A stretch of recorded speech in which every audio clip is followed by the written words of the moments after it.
I always collected stuff. Comic books and monster magazines had a big influence on me. I had stacks that went to the ceiling. And I went to MCAD and I actually majored in design and illustration until I had to pick an elective third year, then I went into design. In design, you could illustrate it yourself to solve the problem, or you could hire an illustrator. So it seemed like it was a lot broader.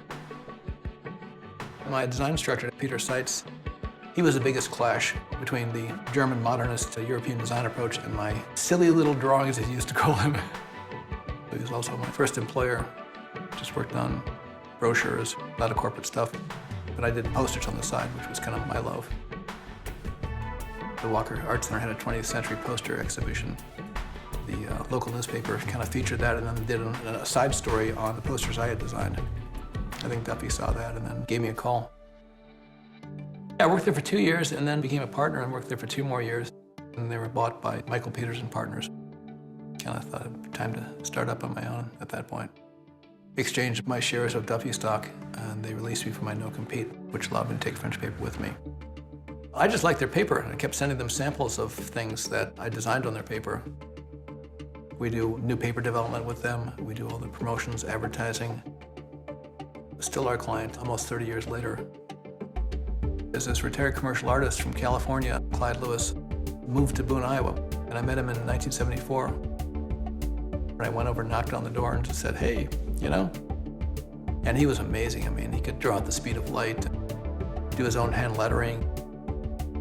He died a couple years later from cancer and left me all of his art equipment and all of his illustrations from his career. And that was the beginning of CS Images before I even knew it. I think the style is really diverse. I think it's really eclectic.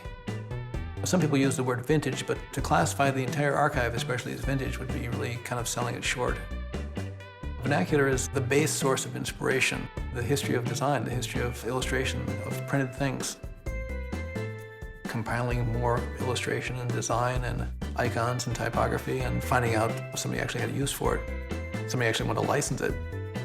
It's rooted in pop culture and also obscure culture. There's not really business people shaking hands.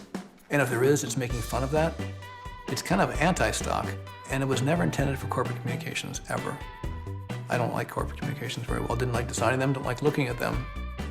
Zombies riding out of rivers of blood with sombreros. You know, who's going to use that? Sometimes it's more archive, sometimes it's more client, depending on what comes in the door. Maybe it splits half and half. I've had a few amazing clients in my career. Obviously, Jerry French is one of them. Mark Hatzikus is another one. But one of the best clients I've ever had is myself. I realized that the archive, it wasn't just this giant, massive collection of cool stuff that was our internal design resource. It could be external design resource too. That's when the light bulb went off.